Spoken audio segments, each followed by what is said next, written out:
Wonderful good evening to all of you. This is Kaustubh Bomar and I am welcoming you again in 10 minute talk series by me. Topic is rigid nature of 5 elements अर्थात पंच तत्व का या पंच तत्व की जड़ प्रवृत्ति।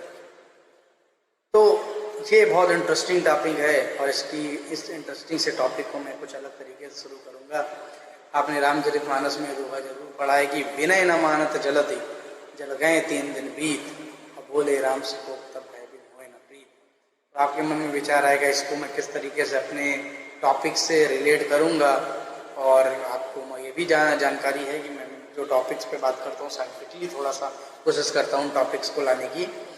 तो इस घटना के बारे में बता देता हूँ। जैसा कि आप सब जानते हैं कि 3 दिनों तक श्री रामचंद्र जी समुद्र के किनारे समुद्र से रास्ता मांगते रहे लंका पर जाने के लिए, लेकिन समुद्र के कान में जूं नहीं रहेंगी और कहते हैं कि वो अपने ही भोग विलास में मस्त था। 3 दिन जब बीत गए तो श्री रामचंद्र जी ने कहा कि लक्ष्मण से कहा कि लाओ मेरा बाण धनुष बाण दो और मैं एक ही बाण से पूरा समुद्र सुखा दूंगा। कहते उनके शब्दों में ही इतनी गर्जना थी कि जो समुद्र रास्ते वो अपने उनकी कुर्सी तक हिल गई और वो तुरंत तत्काल अपनी कुर्सी छोड़ के भगवान के चरणों पर आ गए और उन्होंने प्रार्थना करने लगे कि नहीं ऐसा मत करिए। तब तक कहते हैं कि जो भगवान श्री रामचंद्र जी ने एक तरीके से बाण को कमान पे ले लिया था, तीर को कमान पे ले लिया था। तो समुद्रराज ने एक बहुत और इंटरेस्टिंग बात करी और वो कहीं ना कहीं उसने अपने बचने के लिए भी किया और कहीं ना कहीं उसने एक बहुत बड़े फैक्ट के बारे में भी बात की। फैक्ट ये है कि उसने कहा कि प्रकृति में हमको, यानी कि समुद्र का मतलब जल, यानी कि प्रकृति में हमको जो आपने बनाया है वो प्रकृति से ही जड़ बनाया है। जड़ का मतलब कि कुछ भी हो जाए, अगर वो अपने पर उतारू हो जाए कुछ करने पर या वो उनका एक बैलेंस बिगड़ जाए तो साथ की किसी तबाही को कोई रोक नहीं सकता है। उन्होंने ऐसे बात कही। खैर आगे आप क्या हुआ आप जानते हैं कि वो बाढ़ फिर जो है भगवान को छोड़ना पड़ा। तो समुद्रराज ने प्रार्थना करी कि हमारे उत्तर में दैत्य दानव रहते हैं, आप वहाँ बाढ़ छोड़ दीजिए, उनका नाश हो जाएगा। और ऐसा हुआ भी। तो अब मैं लौट के आता हूँ इन 5 एलिमेंट्स पे जिससे आप बहुत अच्छे से जानते हैं। वायु, जल, अग्नि, पृथ्वी, आकाश, ये जैसे जो 5 तत्व हमारे पास हैं, इन 5 तत्वों की प्रकृति बहुत जड़ है। जड़ का मतलब है कि इनके अगर इनका बैलेंस जब बिगड़ता है या इनकी रिएक्टिविटी बढ़ती है तो ये मान के चलिए कि हमारे नेचर में स्टेबिलिटी कम हो जाती है। कैसे, इसको कुछ एग्जाम्पल से समझे। 2 दिन पूर्व भी आपने अम्फन तूफान के बारे में देखा है। इसके पहले भी हमने जो है जाने कितने तूफानों के बारे में पढ़ा है, यानी कितने तूफान के बारे में जानते हैं। तो आप इसको समझने की कोशिश करिए। इस तूफान में 2 चीज़ों की मार होती है। सबसे पहली तो तेज हवाएं और दूसरा पानी। तो उस तूफान से बचने के लिए आप क्या कर सकते हैं? ज़्यादा से ज़्यादा आप शेल्टर ले सकते हैं, लेकिन उस तूफान का अगर रूप अपने आप में बदलता जाए, वो इतना प्रभावी हो तो आप उसको रोक नहीं सकते। वो कैसे रुकेगा? तो रुकने का मतलब है सिर्फ वो प्राकृतिक रूप से ही तूफान रुकेगा। हमारे पास ऐसा आर्टिफिशियल मेथड नहीं है जिससे हम तूफान को रोक सकें।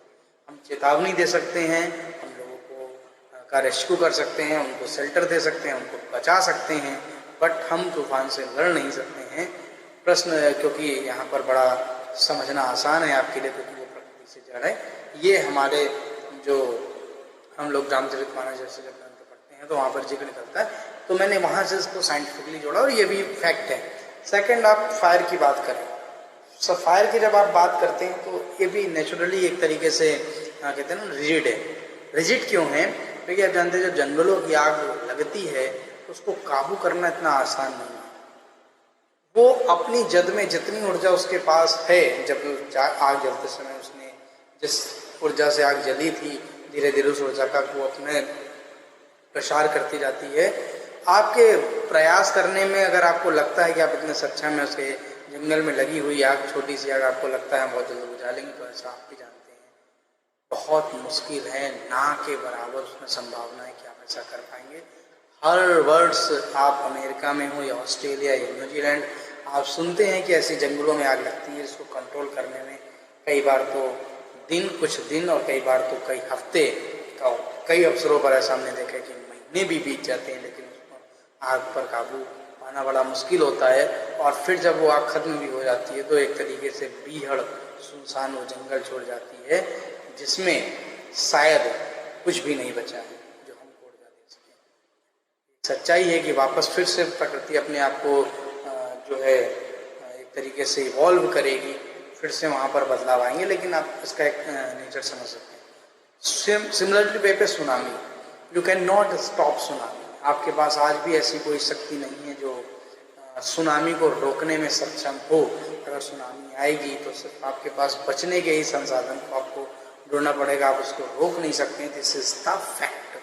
तो इसीलिए मैंने कहा जल प्रलय हो या अग्नि प्रलय हो, अग्नि प्रलय चाहे वो मानव जनित आग हो या मानव रहित आग हो या सूर्य से निकलने वाली आग हो, आप कुछ कर नहीं सकते। गर्मी में आप सोचे कि हम सूर्य के प्रकाश को अपनी प्रवृत्ति पर पड़ने से रोक लें तो ये असंभव आ गए, आप भी समझ सकते हैं इसको। ये जो मैंने दो चीज़ों का नेचर बताया, तो ये हमारे यहाँ निकलता भी है कि ये जड़ है जो है प्रकृति से, और साइंटिफिकली भी हम लोग कह सकते हैं कि ये रिजिड है। तीसरा, जब हम लोग बात करते हैं इस पृथ्वी की, तो इस पृथ्वी की बात करते हैं तो आपके पास आज ऐसी कोई टेक्नोलॉजी नहीं है कि सहारा और थार के रेगिस्तान में आप वहाँ पर फसलें उगा लें। हर जगह पर अपना अपना तापमान है और हर जगह की जियोग्राफी के अकॉर्डिंग की क्रॉप्स होती हैं, उसके अकॉर्डिंग वहाँ के फ्रूट्स, फल या फूल होते हैं। ऐसा संभव नहीं है कि एक चीज़ जहाँ पर हो रही है उसको हम उसके विपरीत माहौल में जाकर दूसरी जगह भी उगा लें। आपकी साइंस भी बड़े पैमाने पर कभी ये नहीं कर सकती। छोटे छोटे एक्सपेरिमेंट तो आप कर सकते हैं बनाकर, लेकिन बड़े लेवल पे आप नहीं कर सकते। ये पृथ्वी का जड़ रूप है कि वो रेगिस्तान है तो फिर वो रेगिस्तान है, कोई कोस्टल एरिया है तो वहाँ पर कोस्टल एरिया की तरह चीज़ें आपको मिलेंगी। अगर कहीं पर मैदानी इलाके हैं तो उस मैदानी इलाकों के ही तरह से आपको चीज़ें वहाँ पर मिलने वाली होने वाली है। और सबसे खतरनाक रूप है पृथ्वी के अंदर से आने वाली हलचल, जिसके लिए आज तक कोई यंत्र नहीं बना जो आपको कुछ समय पहले आगाह कर सके कि यहाँ पर कोई भूकंप आने वाला है, जो आपको या फिर भूकंप आने की सूचना सपोज मिल भी जाए आपको, तो आप क्या रोक सकते हैं? तो ये असंभव है अब तक। तो तीन चीज़ों के मैंने जड़ रूप आपको बताए। इसी प्रकार जब हम आकाश की बात करते हैं तो ये आकाश का भी अपना एक जो है जड़ रूप है। जो आकाश नीला हमें दिखता है वो हम भी जानते हैं कि बाहर निकलते हैं अपना रंग बदल लेता है, जैसा दिखता है वो वैसा है नहीं। है बहुत ही एक तरीके से सुनसान और अनंत तक फैला हुआ है, और इसकी प्रकृति हर ग्रह से के अनुरूप बिल्कुल अलग अलग हो जाती है, और उस सिस्टम, उस तत्व को भी हम लोग बदल नहीं सकते हैं। इन 5 एलिमेंट्स के बारे में जो मैं डिस्कस कर रहा था कि आपका जल, वायु, अग्नि, पृथ्वी और आकाश, ये जो 5 तत्वों की बात जो मैंने आपसे करी है, ये 5 तत्व मैंने अपनी बातचीत में बताया कि कंप्लीटली रिजिड है, और ये साइंस भी इसको संभालने में एक तरीके से हम कह सकते हैं सक्षम नहीं है, या इसको रोकने में एक तरह से सक्षम नहीं है। तो रिजिड साइंस कहती है कि all these are rigid, and हमारा अध्यात्म या हमारा जो एक हमारी जो संस्कृति, हमारी जो विरासत है, हमारे ग्रंथ, वो भी कहते हैं कि ये सारी चीज़ें जड़ हैं। अब इसका जो समन्वय है, वो समन्वय अगर जो व्यक्ति कर सकता है, मुझे लगता है कि वो अपनी रिसर्च से कुछ नई चीज़ों को सामने भी ला सकता है। जो ये हमेशा सोचता रहे कि नहीं एवरीथिंग इज साइंटिफिक और मैं उसके में केवल साइंस अपनी किताबों से पढ़े हुए आधार पर सोचूंगा, तो शायद ये सफलता आपको नहीं मिलने वाली है। जब आप पढ़ना शुरू करते हैं अपने यहाँ से कुछ, तब आपको समझ में आता है। और ये भी आपको मानना होगा कि जब दुनिया में बात होती थी कि थ्योरी ऑफ इवोल्यूशन की, तब हमारे यहाँ बात होती थी थ्योरी ऑफ इवोल्यूशन की।